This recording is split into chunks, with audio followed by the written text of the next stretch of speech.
Dans le département de l'Eure, la solidarité a payé. Une femme angolaise et sa fille, entrées en France de manière irrégulière, ne seront pas expulsées. Le collège où la fille est scolarisée depuis plusieurs années s'était fortement mobilisé. Il était en grève aujourd'hui. Karine Henry et Éric Lombard. On lui laissait entrevoir un avenir meilleur. L'espoir fut de courte durée. Carmen a 17 ans, elle est scolarisée à Évreux. La jeune fille est arrivée en France il y a 4 ans. Sa maman a quitté l'Angola où leur vie était menacée.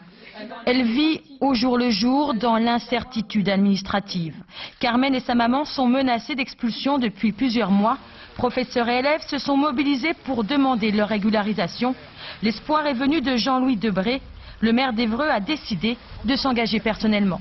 Il n'y aura pas d'expulsion ni pour Carmen, ni pour sa mère. Et nous allons maintenant nous occuper et l'entourer pour que les choses se passent bien. Le soulagement, puis la déception. Quelques heures plus tard, le préfet de l'Eure tient un discours bien différent.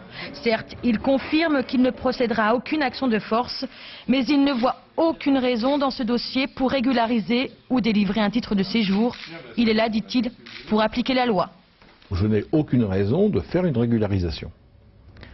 Par contre, il y a des procédures, notamment celle de l'aide au retour volontaire, qui peut lui être proposée dans des délais qui sont tout à fait négociables. Donc je pense qu'il peut y avoir un dialogue, mais le droit est strict, et le droit c'est celui effectivement d'une reconduite à la frontière. J'ai baissé les bras. Il peut faire tout ce qu'il veut, il peut dire tout ce qu'il veut, mais j'ai jamais baissé les bras. Quitte à faire n'importe quoi que ma mère elle reste, je le ferai. Les professeurs sont écœurés, Carmen effondrée. Sa maman vit cachée quelque part, la jeune fille n'a pas de nouvelles depuis plus d'une semaine. Elle ne comprend pas pourquoi le préfet refuse de leur donner des papiers.